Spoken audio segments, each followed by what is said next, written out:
Delikado daw ang lagay ng Chinese team ngayon ayon sa isang sports page na nakabase sa China dahil nga sa pagiging local ni QMB sa Gilas. Tutok sa development ng Gilas Pilipinas ng China. Yan ang ating mga pag-uusapan para sa video natin na ito.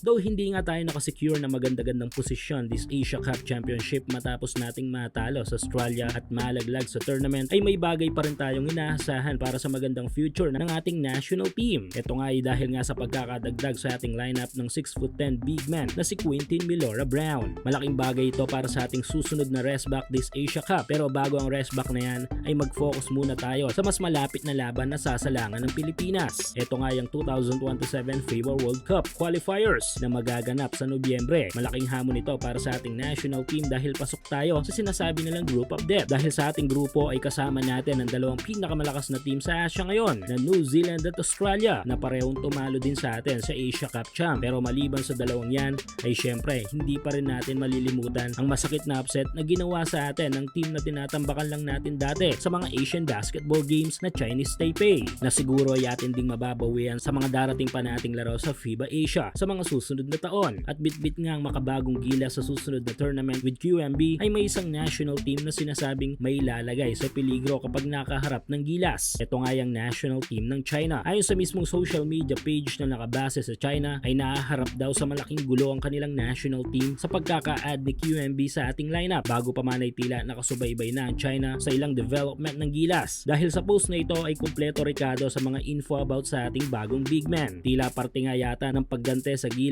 ay ang nagiging magandang development ngayon ng China, kung sanay nito lang ay tinalo nila at nilaglag sa tournament ang malakas na team ng New Zealand. Yes, sablay at hindi maganda ang status ng team natin ngayon gawa ng kakulangan natin sa mga main players sa ating pambansang kupunan. Kaya nga mula sa Feb window until now ay lamang talo kaysa sa panalo pa rin tayo sa mga tournament na sinasabakan natin. Pero tulad nga ng sabi ko ay paparating na ang may kukonsiderang pinakamalakas na lineup ng Gilas this World Cup qualifiers dahil nga sa pagsali sa ating lineup ng dalawang dominanting big men na si QMB at Kai Sotto. Idagdag pa natin ang tatlo pa nating rising stars na sina AJ Du na kukumpleto sa triple tower ng Gilas, KBL champ na si Carl Tamayo, napaparisan pa ng ating NBA hopeful na si Kevin Kembao. Kaya kung sakaling muling magharap ang China at Pilipinas sa alimang basketball tournament ay malas na lang nila ay malakas na Gilas team ang muli nilang makakaharap. Kaya naman kaabang-abang ang mga susunod na ganap ng ating national team. Posibleng masubukan pala si QMB para sa mas maagang exposure sa national team system sa SEA Games kung saan ay si Coach Norman Black ang mag-handle sa Gilas team.